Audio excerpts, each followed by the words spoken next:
This podcast is a Believe Network and Siete production.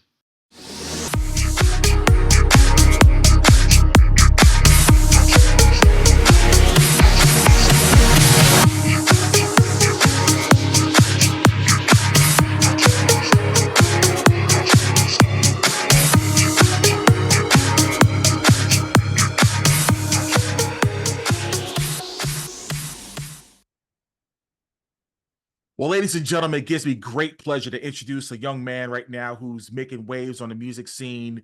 His debut album, Under the Moon, is out everywhere. You can stream and purchase on all platforms. It's the one and only Sebastian. Thank you so much for joining the D-Lew Podcast. How are you, man? Great. Thanks for having me.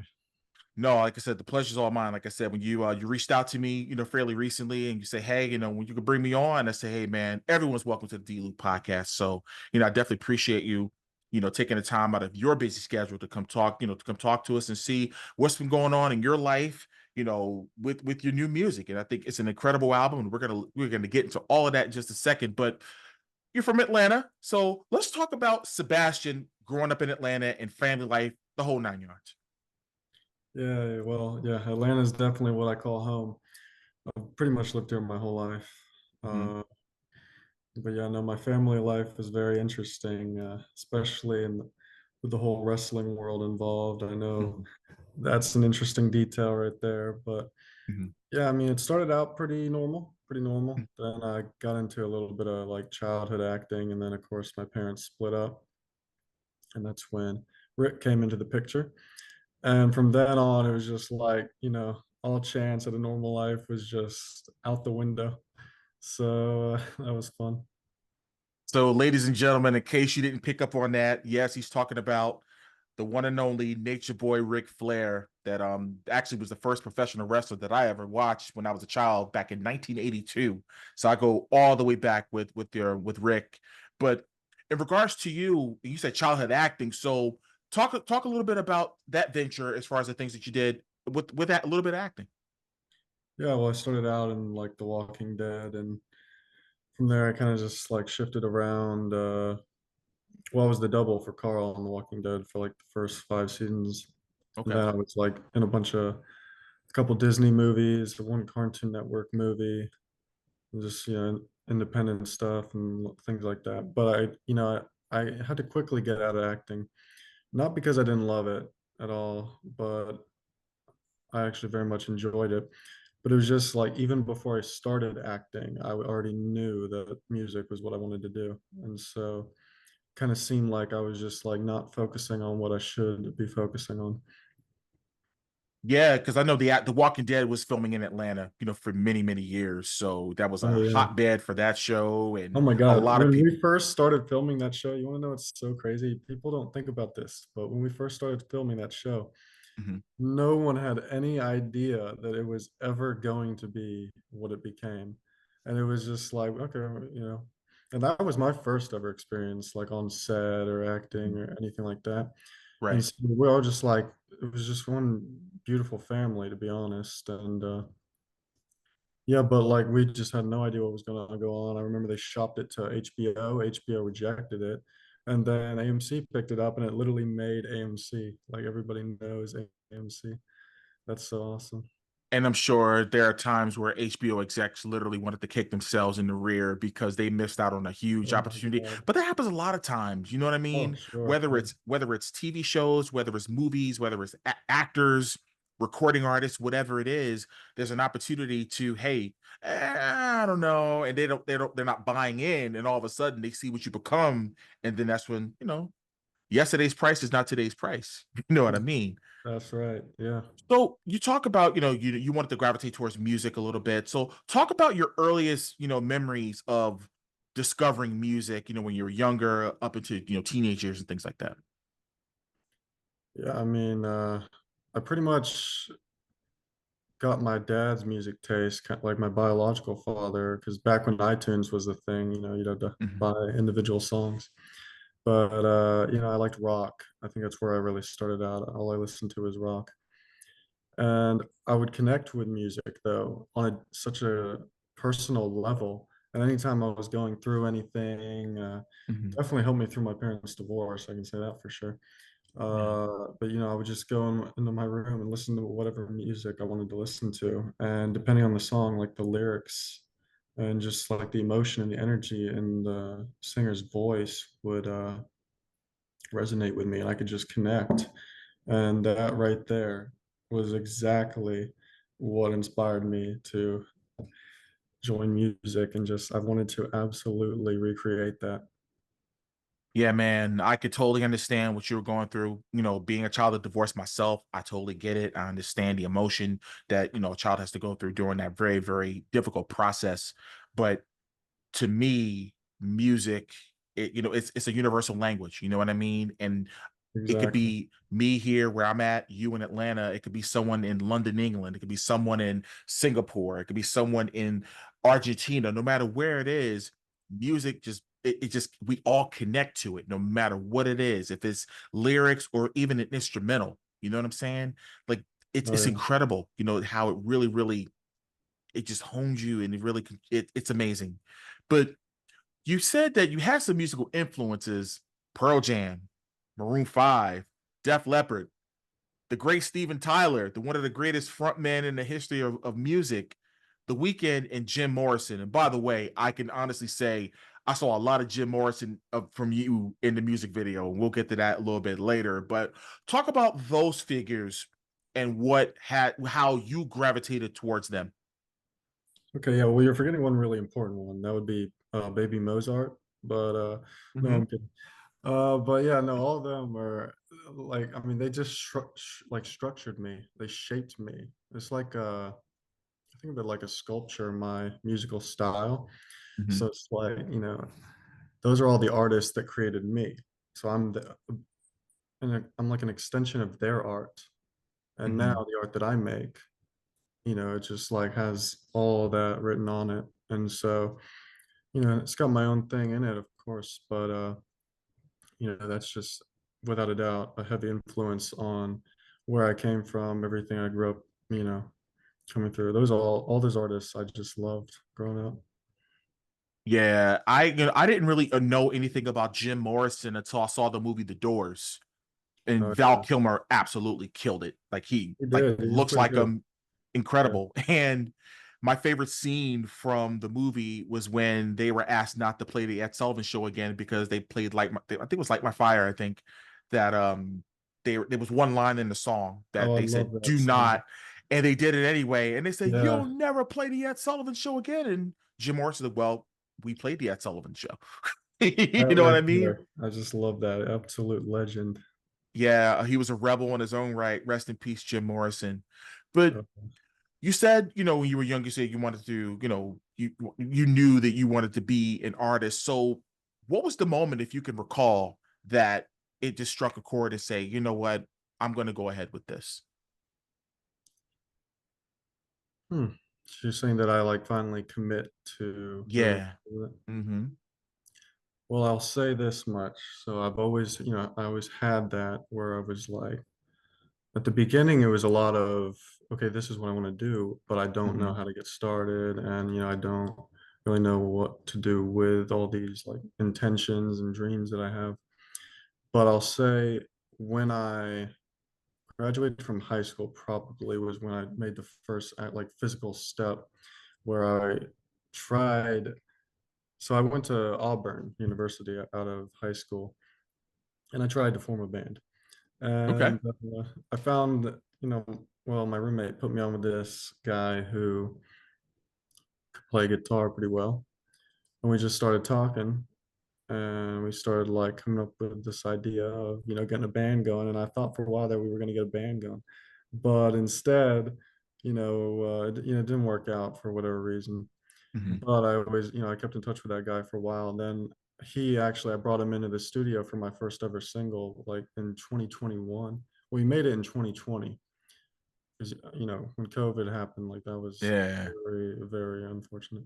But, Hmm. it came out like January 2021, I think, I want to say. Yeah. So and I realized from that moment on too, was like, it's all about like connections and just making sure you keep in touch with everybody. and just, anytime you make any move, make it a splash and just keep like moving forward from there. Yeah, and then a lot of people don't understand how the networking, especially in what we're doing, helps tremendously, because you may run into somebody and it may not work out then, but then 10 years later down the line, you're in a different place, they're in a different place, and hey, let's do something together. And I've actually had that happen to me, and people that I would have never thought I would ever connect with or anything like that, and it actually worked out. So it's amazing. You say you went to Auburn? You had a I sibling that went did. to Georgia, correct? Wh- A sibling, yeah. My older sister went to UGA. Wow, so you had some SEC, some serious SEC rivalry going on there, huh? Well, yeah. Well, speaking of that, I grew up a Georgia fan too, and Mm-hmm. I mean, I went to Auburn, but I kind of like, I kind of just, I don't want to say dropped out because I didn't. I took time off to just like travel and stuff like that. And but yeah, no, now I'm at Georgia State actually. So Okay, good stuff.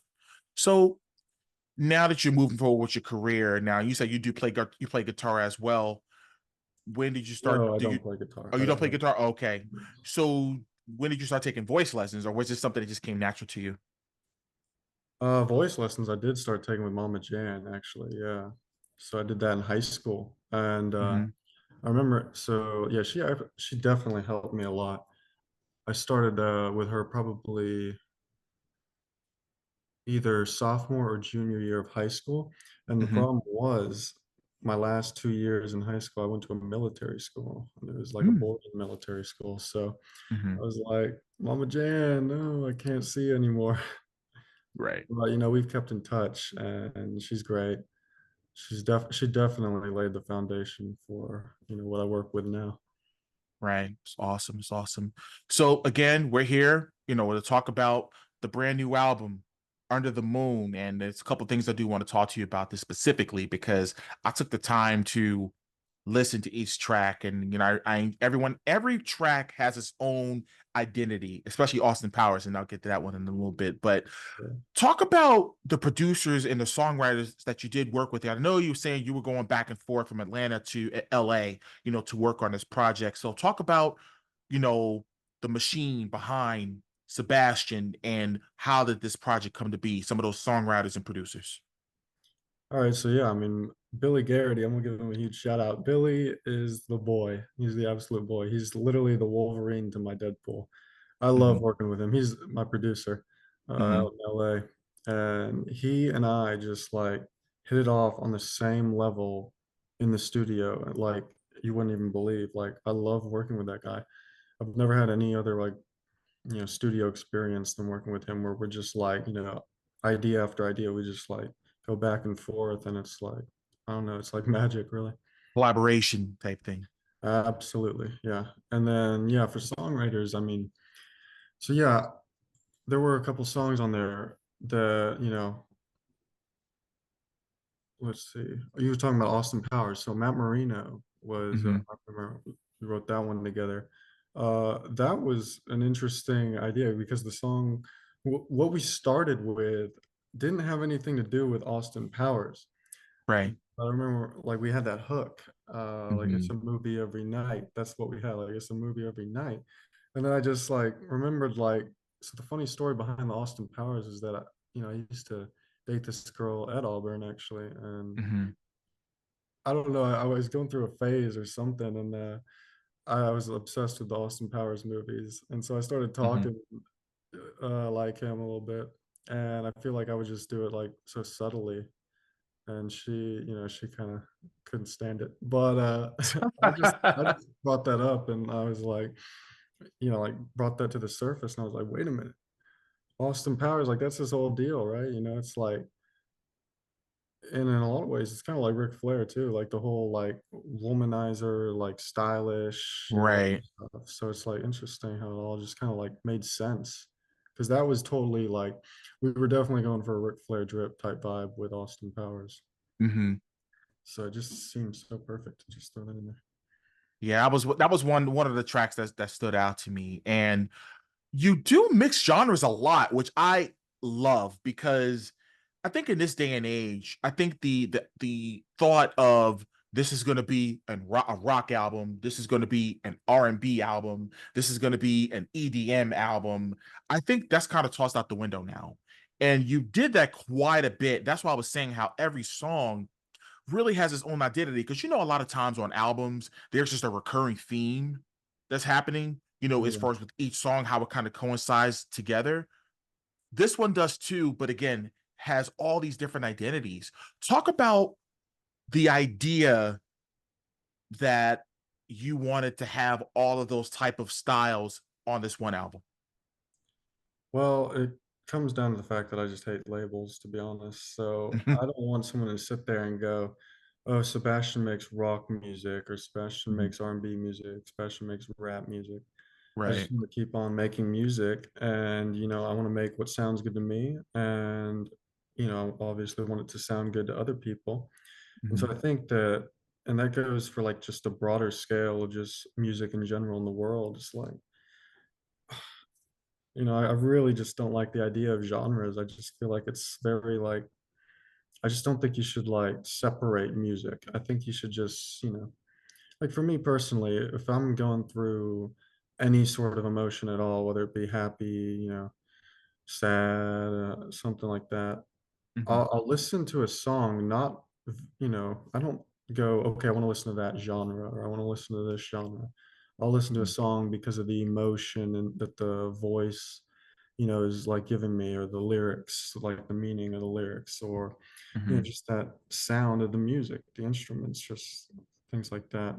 Um, so that's really where that is all stemming from. Right. So a lot of times when you're writing music, and we can go back to the songwriting for just a bit, do you more or less get the idea from an instrumental that you hear, or if you got words that you just want to just put on paper and you kind of just kind of write to kind of have a track that goes to that? How does that work for you? Yeah, so that's interesting. So I get I see what you're asking. Yeah, I get pretty much just from the personal experiences in my life. Like Goth Girl Bar, I wrote about this crazy ex of mine who, Oh boy. yeah, no, yeah. No, we were together for a long time, but it was one of those on and off things. Right. Like the last four songs on like the whole album, I wrote about the only woman I've ever loved, and I mean, unfortunately, I found out the hard way that, I didn't mean a thing to her. Ooh. And I totally sympathize with you. I totally get it. yeah, but you just gotta move on. What was the question? No, it was more or less as far as like when you're songwriting and like when you're writing lyrics, in other words, do you think of lyrics like right off the bat, or do you have to hear a track or hear something melodically to say, okay, me, I can write to this? Or do you can just come up with lyrics off the top of your head and just write and then get with a producer and say, hey, I got some lyrics I want to see what we can do. We can kind of write around these lyrics. Yeah, so it changes because I think it goes song by song, honestly, Hmm. because there are times when I'll like just have the melody pretty much, made and ready to go. Hmm. And then there's other times when I'm in the studio, like working with Billy. Hmm. There are things that, I don't know if I can give like specific examples off the top of my head, but just kind of like we'll be working together, and he'll bounce an idea and I'll be like, okay, that's interesting. Hmm. Or I'll like say something and I'll change the whole way that the song's going. Hmm. Got it. Got it. Now, some of the ups and downs with the project, as far as creatively, maybe there could have been some things you were agreeing on, or maybe some things and it was you kind of led me to that question. So, were there any of those things that happened during this whole entire process? Uh, yeah, things that we agreed on would be, yeah, I mean, that's probably, that'd be what we ended up having in the final result, right? The final album, but then like things we disagreed on. Hmm. Um, I don't know, I mean, there were, believe it or not, there were several songs that didn't make the cut. So, you Ooh. know, made a bunch of songs that just I haven't released. Um, okay, how about all right, well, I didn't want to put the song Ballet on the album, but I was Hmm. told that that one needed to go on there.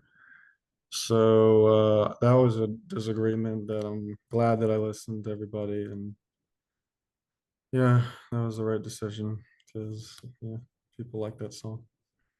And But that's what happens when you have a collaboration, because they're looking at the whole big picture of like, sticking that right in the middle there. You know what I mean? That can lead towards the end. Because to be honest with you, when I heard that song, I think it was Never Be Enough, I think that hit me. That really, really hit me. And I was like, wow, that yeah, was deep. Really, really deep.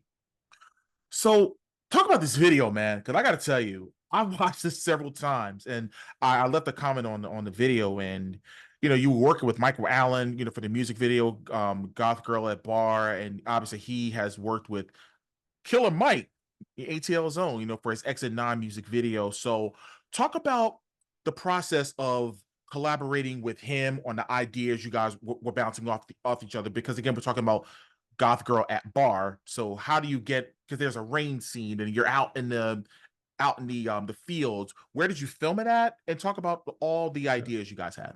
yeah. Goth Girl Bars, that was a real fun one. That was the funnest song for sure. Hmm. Mike Allen's awesome. I love the guy. He's amazing. Working with him, like, first of all, since the day I met him, like, I was like, oh, okay, him and I are gonna get along just fine. He is great. So, but yeah, going in and talking about Goth Girl at Bar for the first time, we're like, all right, so we gotta like come up with an idea here. Like, do we storyboard something? What do we do? You know, I remember I pulled up a picture of Jenna Ortega. Actually, I was like, this is essentially the Goth Girl Bar that we're talking about here. Okay. So that's the look, right, that we were going for. And then also the movie The Crow actually was a big Mm, inspiration. But yeah, it was yeah. filmed in Atlanta for sure, like all throughout Atlanta. There were like three or four different locations we shot at. But yeah, oh, the whole process was so fun, and it was like, yeah, oh man, it was really, really fun. When you guys can check out the music video "Goth Girl at Bar" on YouTube, and is up there. Like I said, as of right now, as we're recording this, it's 15,000 views. This guy's for real, y'all. I'm telling you right now. Make sure you check it out. Thank you. This is more of an industry question I have for you: is what's the balance as an artist of being trendy and being true to who you are as an artist? What's that balance in your mind? Oh no, that's a beautiful question because, I feel like, it's unfortunate that I think it's unfortunate the music is, very much a business Hmm. when, at its core and foundation, it's all art. Right. So, I feel like everybody starts out treating it like art. And then eventually, as you go on, like you said, it's an industry question. So it's like, as you go on, you realize, all right, if you want to get serious with it, then you got to start, acknowledging the business side of things. And you got to start, treating Yeah. it the way that it really is in the world. So, yeah, you got to sometimes look at the trends that are going on. So that's definitely something, keeping up to date with all the like mainstream artists, all the popular artists, right? Like, but also, the important thing is to just not lose who you are. What makes you who you are as a person, and furthermore as an artist, is like you just have to always hold on to that in every single thing that you do. Agreed. So you could change a song a million different ways, as long as it stays true and just has that soul. It's like connected to your soul.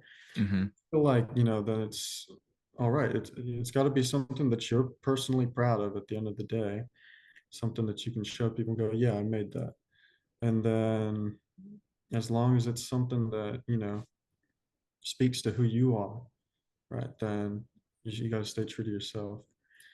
I think that you can kind of just bleed into a lot of this other stuff about like trends and all this stuff. So it's like Mhm. make your own version of the trend that's going on right now. Put your own Yes. spin on it.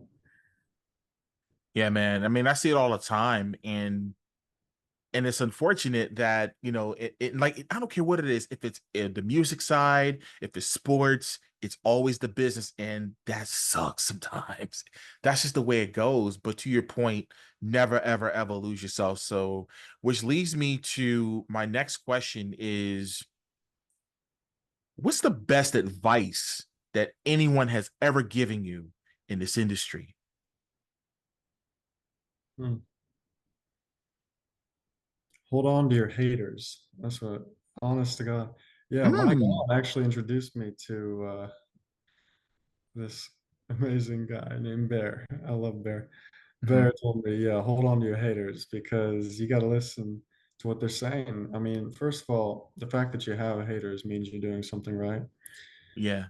And the reason it's important to hold on to your haters is because if everybody's just telling you everything you do is good and everything's great, everybody's kissing your, am I allowed to curse? But Yeah, you can. I'm okay, giving you. kissing your ass all the time, then Mhm. you're just going to be stuck making the same type of music or just not, making sure that you're making this great product, right? You need to have Right. criticism and you got to have those people that aren't afraid to give it to you. So, friends, I always say this, like friends are great. They're real good about like telling you how great you are and, hyping you up and things like that. But what I really, ask my friends all the time is like, just tell it to me straight. Like, I don't want any BS. Like, I'd prefer that you hate it and tell me than to just like, blow smoke or anything like that.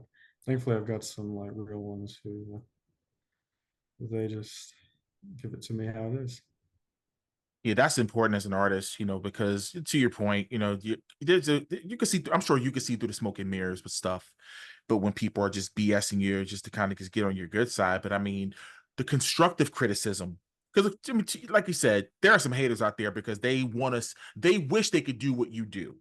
Those are haters. They Oh, wish yeah, they could exactly. do what you do, but there are those, and I will never ever take advice from somebody that's never done it before.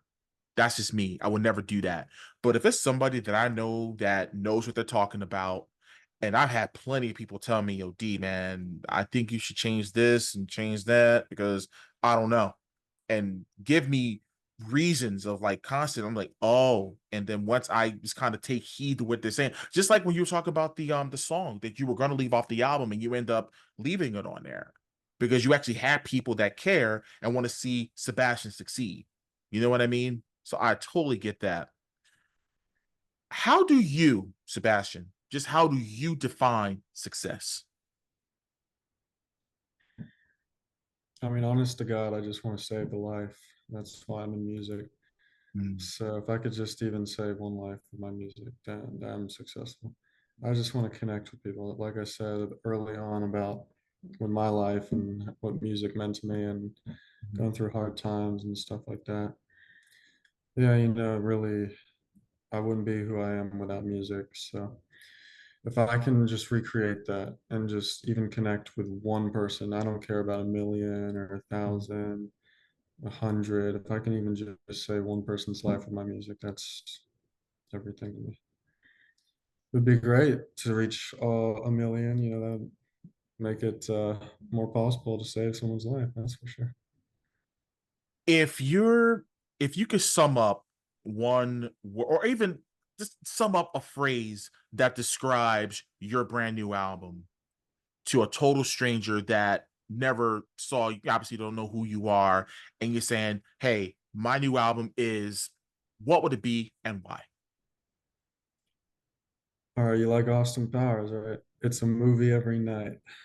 That was our tagline in the studio too. We would just like say that it's like it's a movie every night. Wow, that's awesome.